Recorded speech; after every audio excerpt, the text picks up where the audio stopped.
अगर ये आपको हो गया तो पूरे जीवन भर आप इस इन्फेक्शन से जूझते रहेंगे, ये ठीक नहीं होगा जब तक आपकी डेथ नहीं हो जाती है। नमस्कार दोस्तों, मेडिकल अवेयर के यूट्यूब चैनल पे आप सभी का स्वागत है। आज का वीडियो टॉपिक है गोनोरिया और कॉमन सेक्सुअल ट्रांसमिटेड डिजीज, एक ऐसी बीमारी जो कि सेक्सुअल कांटेक्ट में आने से होती है।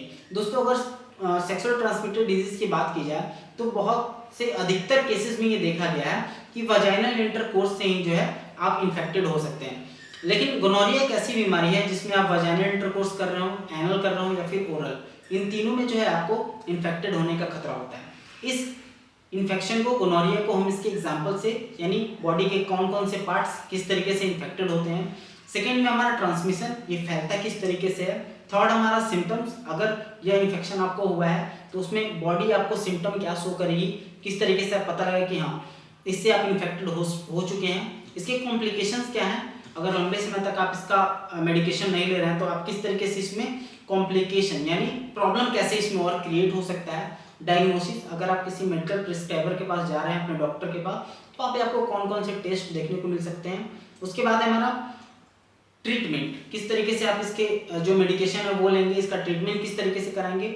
और जो लास्ट है वो हमारा प्रिवेंशन है, अगर आप अभी तक इस चीज़ से इन्फेक्टेड नहीं हुए हैं तो आप इसको आगे किस तरीके से प्रिवेंट कर सकते हैं। ठीक है, तो सबसे पहले समझते हैं गोनोरिया है क्या।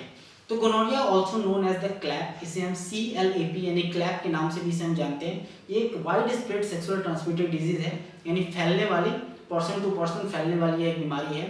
Caused by bacterium Neisseria gonorrhoea. Neisseria gonorrhoea करके एक बैक्टीरिया होता है जो अगर आपकी बॉडी में इंटर हो जाए तो वहाँ पे आपको गोनोरिया डिजीज यानी इन्फेक्शन होने का खतरा, मतलब इन्फेक्टेड आप हो जाते हैं।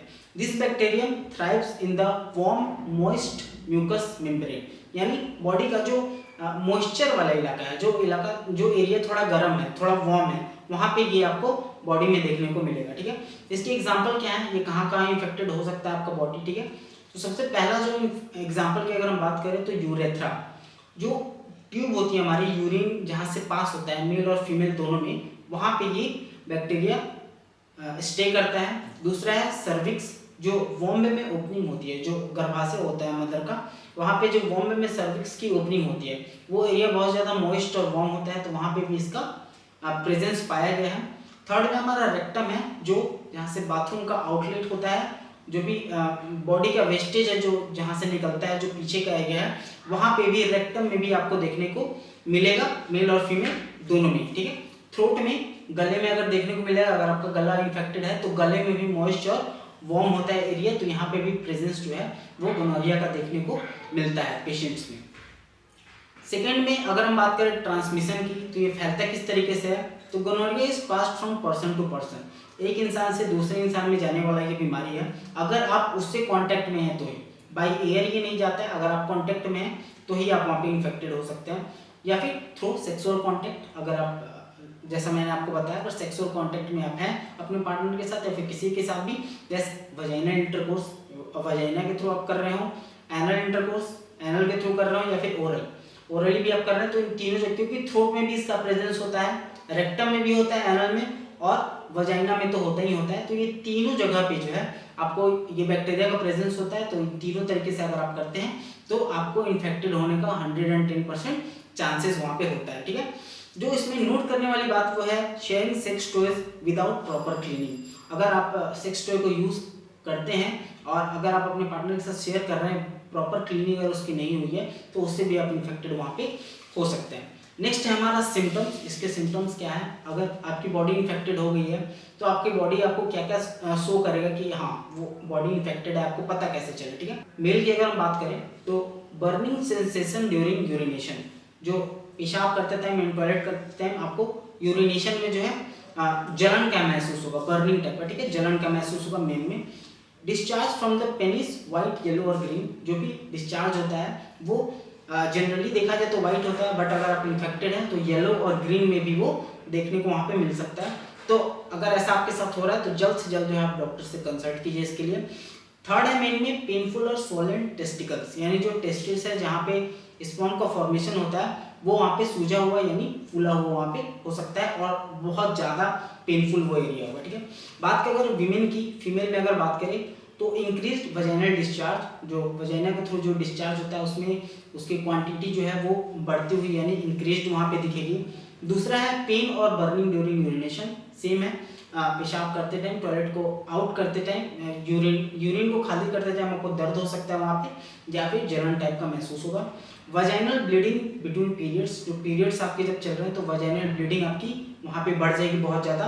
और जो लास्ट है वो है पेल्विक पेन, यानी बैक का जो एरिया है वो आपको वहाँ पे पेन का महसूस बहुत ज़्यादा होगा। अगर दोनों में बात करें मेल और फीमेल दोनों की, तो पेनफुल और सोनल रेक्टल डिस्चार्ज, यानी जो बाथरूम का जो आउटलेट है, जो वेस्ट मटेरियल वहाँ पे निकल रहा है, तो वो सूजा हुआ लग सकता है या फिर बहुत वो एरिया आपको पेन करेगा, वो दर्द करेगा, क्योंकि वहाँ पे ये बैक्टीरिया का वहाँ पे प्रेजेंस होगा। ठीक है। दूसरा हमारा जो दोनों में देखा जा सकता है वो है सोर थ्रोट, यानी गला का खराब होना वहाँ पे, क्योंकि प्रेजेंस जब भी बैक्टीरिया का वहाँ पे होगा तो कुछ तो वहाँ पे ये प्रॉब्लम को क्रिएट करेगा और ये सिम्टम्स आपको बॉडी वहाँ पे शो कर देगी। तो अगर आपके सिम्टम्स ऐसे शो हो रहे हैं तो डॉक्टर से जल्द वहाँ पे कंसल्ट कीजिए।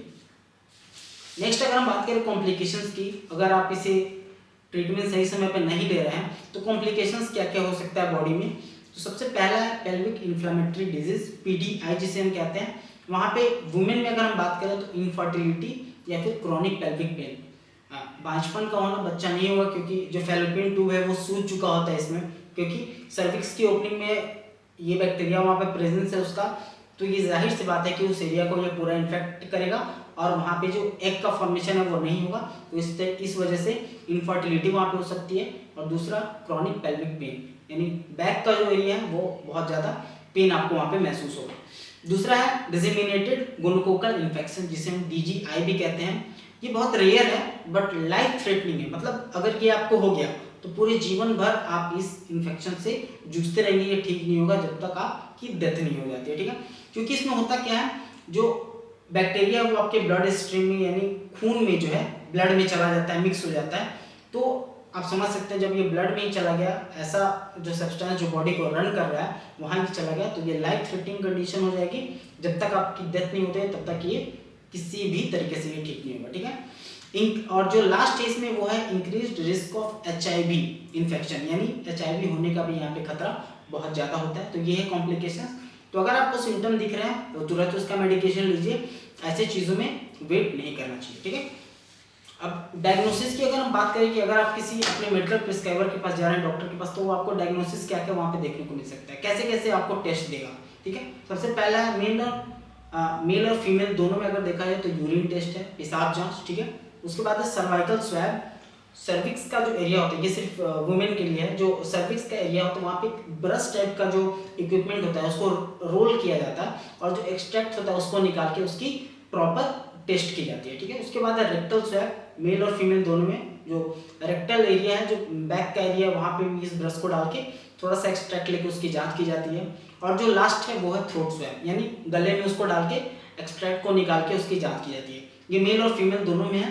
तो डायग्नोसिस इस तरीके से होती है, टेस्टिंग इस तरीके से की जाती है। ट्रीटमेंट की अगर हम बात करें तो gonorrhoea is easily treated with antibiotics, यानी एंटीबायोटिक्स जितने भी होते हैं दवा में, इससे इजीली बहुत आसानी से ये ठीक हो सकता है अगर स्टार्टिंग पीरियड में अगर आप पता करते हैं। क्योंकि देखिए कोई भी ऐसी बीमारी है तो अगर शुरुआत में उसका पता लग जाए तो वो ट्रीटमेंट उसका हो सकता है। ठीक है। तो इसलिए जब भी अगर आपको इस कॉम्प्लिकेशन दिख रहे हैं, सिम्टम्स दिख रहे हैं, तो डॉक्टर से तुरंत कंसल्ट कीजिए।